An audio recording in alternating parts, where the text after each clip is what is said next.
जय हिंद साथियों, क्या आप भी अंग्रेजी सीखना चाहते हैं?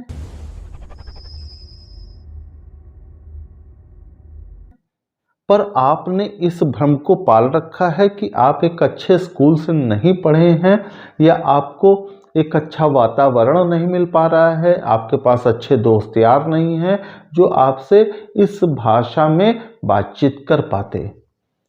तो यकीनन आपने इस भ्रम को गलत पाला हुआ है। आज इस भ्रम को निकाल दीजिए। ये भ्रम क्या है और गलती क्या है? आपको अंग्रेजी जिस ढंग से सिखाई जानी थी उस ढंग से सिखाई ही नहीं गई। आपको आज भी जो स्कूल पद्धतियां हैं वो परंपरागत विधियों से अंग्रेजी सिखा रही हैं। वही टेंस, वही नाउन, वही प्रोनाउन, वही एडजेक्टिव, वही एडवर्ब, वही प्रपोजिशन हमको बिना उसका अर्थ बताए, उसका कॉन्सेप्ट समझाए हमको पढ़ा दिया जाता है। और इतना पढ़ाने के बावजूद भी हम इंटरमीडिएट तक लगभग ये मान लीजिए 10 से 12 साल तक तो इस भाषा को सीखते ही हैं, लेकिन तब भी हमारे साथ ये डर लगा रहता है कि हम किसी एक सेंटेंस का अनुवाद अच्छे तरीके से नहीं कर पाते हैं, ना उस सेंटेंस को बोल पाते हैं, क्योंकि हमारे दिमाग में रहता है कि साहब अंग्रेजी हम नहीं जानते हैं। नहीं साहब, आप अंग्रेजी जानते हैं। आप ध्यान दीजिए, अनपढ़ व्यक्ति भी 1400 वर्ड मीनिंग जानता है। उसको ट्रेन का अर्थ ट्रेन मालूम है, ट्रेन अंग्रेजी का शब्द है। उसे डॉक्टर मालूम है, उसे टीचर मालूम है, उसे स्कूल मालूम है, उसे रोड मालूम है, उसे इंजेक्शन मालूम है ना। वो आपके घर आता बोलता शादी का कार्ड, तो कार्ड अंग्रेजी का शब्द। बहुत सारे ऐसे शब्द आपने देखे होंगे। जैसे हमारे यहाँ दूध वाला आता है, वो बोलता है साहब बिल्कुल दूध हम पेवर देते हैं। भले उसका उच्चारण वो ठीक ढंग से प्योर ना कह पाया हो, लेकिन उसको शुद्ध का ये मालूम है कि उसको पेवर ही बोलना है। उसका मतलब उसको 1400 वर्ड मीनिंग पे कमांड है, वो जानता है और समझ भी लेता है, जिसको अपना हस्ताक्षर करना भी नहीं मालूम है। इसका मतलब है अंग्रेजी बहुत आसान भाषा है। 26 अक्षरों का खेल है, ABCD, ये तो आपने पढ़ा ही है। इन्हीं अक्षरों का खेल है, इन्हीं से वर्ड मीनिंग बन जाता है। इसी से पूरा अगर वाक्य देखेंगे तो पूरा A से Z तक के ही अक्षर आपको दिखाई देते हैं ना। तो इसका मतलब अंग्रेजी बहुत आसान भाषा है, इसीलिए इसे इंटरनेशनल लैंग्वेज रखा गया है, क्योंकि इसे हर जगह बोला और समझा जाता है। इसे हर जगह बोला और समझा जाता है। और आपको इस बात को सुनकर आश्चर्य होगा कि हमारे भारत में सर्वाधिक अंग्रेजी बोलने वाले लोग पाए जाते हैं। यानी विश्व में सर्वाधिक अंग्रेजी जानने वाले लोग कहाँ हैं? तो भारत में। सर्वाधिक अंग्रेजी बोलने वाली जनसंख्या भारत, सबसे शुद्ध अंग्रेजी बोलने वाले लोग भारत, क्योंकि हम व्याकरण यानी ग्रामर के आधार पर अंग्रेजी सीखते हैं और बोलते हैं। ठीक, जरूरी ये नहीं है कि कितनी तेज अंग्रेजी बोली जाए, जरूरी ये है कि कितनी शुद्ध अंग्रेजी बोली जाए। बात समझ रहे हैं?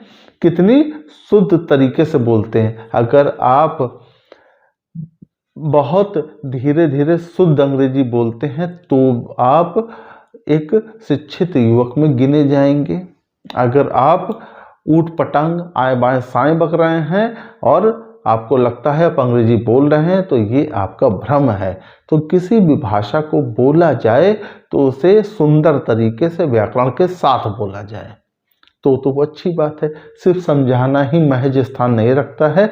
आपने देखा होगा कि जो प्रतियोगी परीक्षाओं में जाने वाले लोग हैं और सफल होने वाले लोग हैं, वो उस स्कूल के हैं जो सरकारी स्कूल से पढ़कर आए थे, जहां पर जिनको ये लग रहा था कि हमको अंग्रेजी नहीं आती है, पेपर वही निकाल के आए, परीक्षाएं वही निकल कर आए। वहीं पर इंग्लिश मीडियम वाले अंग्रेजी में फेल होते भी नजर आते हैं। यहाँ तक ये भ्रम आपसे दिमाग से हट गया होगा। अब बात ये आती है कि साहब हमको इतने सालों में अंग्रेजी आई क्यों नहीं, क्योंकि हमको गलत तरीके से पढ़ाई गई।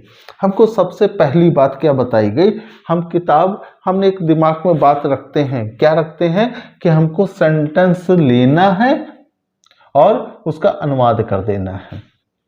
पूरे सेंटेंस का अनुवाद करना चालू कर देते हैं आप, बस यहीं से गलती कर देते हैं। और जो किताबें आप पढ़ रहे हैं उसमें छोटे सेंटेंस लिखे रहते हैं। जैसे मैंने एक छोटा सा सेंटेंस लिखा कि मैं अंग्रेजी पढ़ा रहा हूँ, आपको लगेगा अरे साहब बिल्कुल आसान तरीका है, इसको तो हम बना ही देंगे कि आई एम टीचिंग इंग्लिश, बन गया सेंटेंस।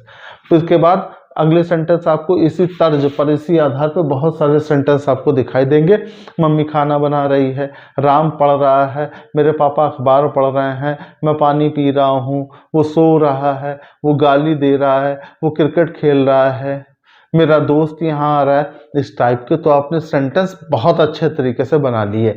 आपको लगा अब हमने बहुत बड़ा तीर मार दिया, लेकिन जब हमारे पास इस टाइप के सेंटेंस आए, मैंने कहा मेरी चाची के पड़ोसी के छोटे लड़के ने यह वाली दुकान खोली है। अब आपने कहा ये तो जानलेवा चीज है, ये जानलेवा चीज है, ये तो हमको किताब में पढ़ाया ही नहीं गया साहब, ये तो हमको किताब में साहब मिल ही नहीं रहा, आप क्या करें। ठीक, इधर आ जाओ।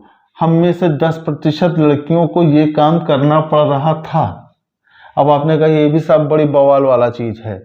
इस कस्बे की ये वाली सड़क पिछले 2 सालों से बन रही है। आपने कहा साहब ये तो बिल्कुल बवाल है, ये अब तो सीखा ही नहीं जा सकता। मन में आपने ये भ्रम पाल लिया।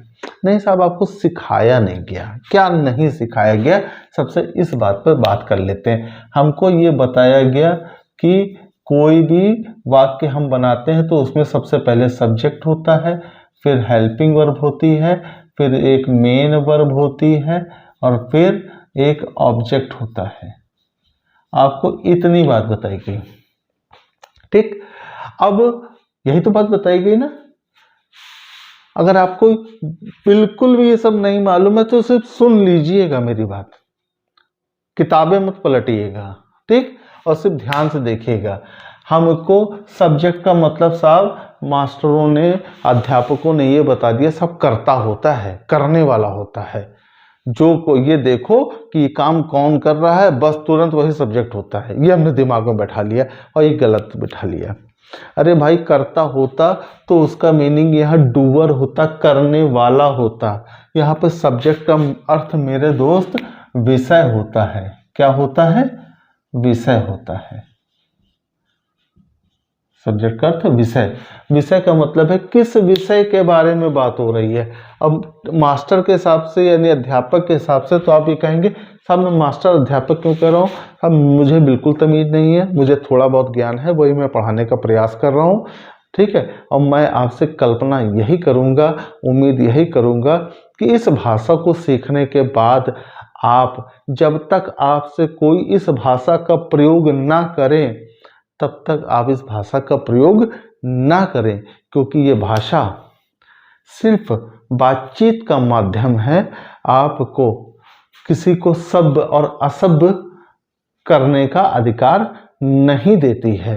ये बिल्कुल धारणा दिमाग से हटा देनी है आपको कि जिसे अंग्रेजी नहीं आती है साहब वो ज्ञानी या पढ़ा लिखा या सभ्य नहीं है। नहीं, बिल्कुल ऐसा कुछ नहीं है। हमको अपनी भाषा पर गर्व होना चाहिए। सबसे पहले ये दूसरे की भाषा है, दूसरे की भाषा पर गर्व नहीं किया जाता है ना। हम अपनी भाषा पर गर्व करते हैं, हमको अपनी भाषा पर गर्व करना चाहिए। और भाषा जरूरी नहीं है कि बातचीत का आधार हो, इसके बिना कुछ हो ही नहीं सकता। किसी बहुत अच्छे शायर ने कहा है, देखिए भाषा यहाँ से गायब होती है। कहाँ से? देखिए यहाँ से भाषा गायब हो रही है। किस जगह से? जब आप किसी जानवर को प्यार करते हैं तो क्या किसी भाषा का प्रयोग करते हैं? वो आपकी बात समझता है, आप उसकी बात समझते, वो आपको देख कर आ जाता है। यहाँ पे भाषा कहाँ चली गई? नहीं आई ना भाषा। इसका मतलब है प्रेम में भाषा महत्वपूर्ण स्थान नहीं रखती है। किसी एक बहुत बड़े शायर ने एक बात कही कि सवाल बड़ा सख्त इम्तिहान में था, बताओ मोहब्बत का इजहार किस जुबान में था। इसका मतलब है प्यार को स्थापित करने के लिए किसी भाषा की आवश्यकता नहीं है। यहाँ तक आप उम्मीद करते हैं समझ आ गई होगी बात। तो अब यहाँ पे मैं बात कर रहा था कि इस सब्जेक्ट का मतलब होता है दोस्तों विषय किसके बारे में बात करी जा रही है। यानी पहली बात हमने समझी कि हमको किसी वाक्य के निर्माण में सब्जेक्ट का ज्ञान होना चाहिए। फिर इसके बाद आपको ये बात बताई गई हेल्पिंग वर्ब क्या होती है। हेल्पिंग वर्ब का मतलब आपको बताया गया होगा सहायक क्रिया। इससे हम टेंस की पहचान करते हैं, इससे हम काल की पहचान करते हैं, इससे हम टेंस या काल की पहचान करते हैं कि वाक्य किस काल में बोला जा रहा है। जैसे मैंने सेंटेंस लिखा कि मैं अंग्रेजी पढ़ा रहा हूँ, तो आपने है से अंदाजा लगा लिया कि ये वर्तमान का बोला जा रहा है, यानी प्रेजेंट का ये वाक्य। अगर मैं बोलता कि मैं अंग्रेजी पढ़ा रहा था, तो इसका मतलब आप तुरंत अंदाजा लगा लेते ये पास्ट का वाक्य है। ये कैसा वाक्य? पास्ट का, भूतकाल का, बीती हुई बात है। मैंने कहा अगर यही बात फ्यूचर की होती कि वो अंग्रेजी पढ़ा रहा होगा, तो इसका मतलब गागी से आप अंदाजा लगा लेते हैं फ्यूचर के। तो कॉमन सेंस वाली बात है ना, इतना तो आप भली बात दिमाग रखते हैं कि ये काल की पहचान तो आप कर ही लेंगे। अच्छा, इसका मतलब दूसरी बात ये हमको अच्छे से मालूम चल गई। तीसरी बात मेन वर्ब। मेन का वर्ब का मतलब है मुख्य क्रिया, कि इस वाक्य में मेन काम हो क्या रहा है। जैसे मैंने कहा कि मैं अंग्रेजी पढ़ा रहा हूँ, तो मेन काम आपने कहा सब पढ़ाने का काम हो रहा है यहाँ पर, तो साहब ये हमारी मेन वर्ब हो गई। यानी तीसरी बात भी आपने अच्छे से जान ली।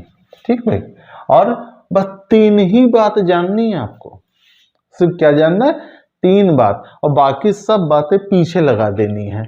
इसको मैं यहां से काटता हूं और इतनी बात की जगह मैं लिख देता हूं कि बाकी बातें जितनी भी होंगी जो बच जाएं, इनके अलावा सब पीछे लिख दीजिए।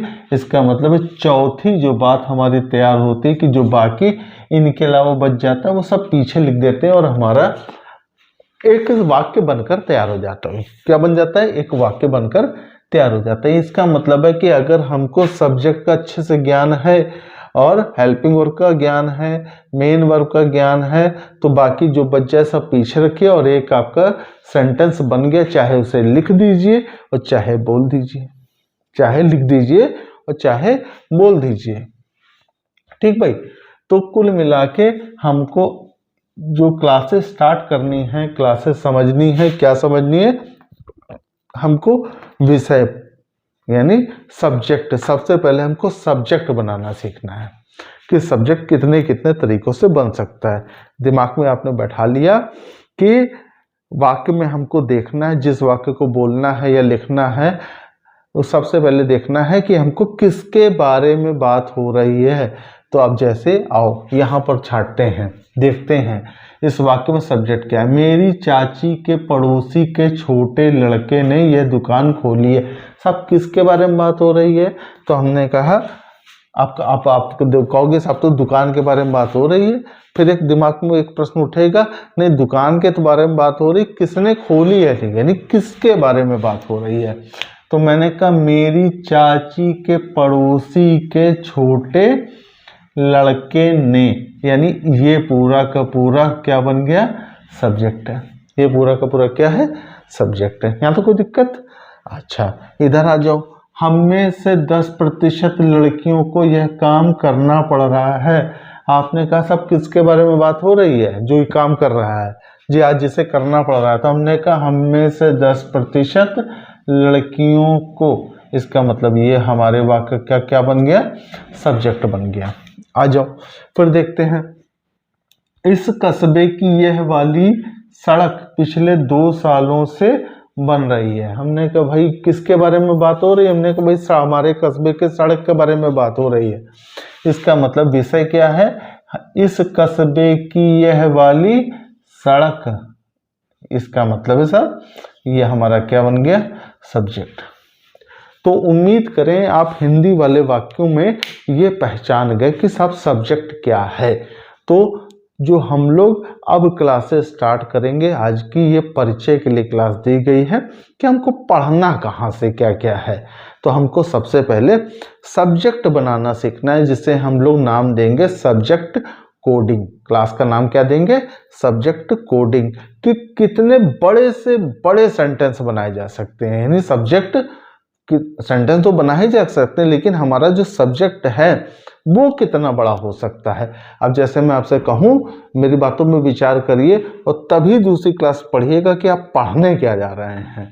आप वो नहीं पढ़ने जा रहे हैं जो किताबों में है, मैं आपको वो पढ़ाने जा रहा हूँ जो किताबों में नहीं है। अब आपको सुनकर ताजुब लग रहा होगा, मेरे कुछ सब्जेक्ट सुनिए। मैंने कहा इस खेल में रस्सी पर चलती हुई लड़की देखी जा सकती है। अब आप इतना बड़ा सा किसके बारे में बात हो रही है?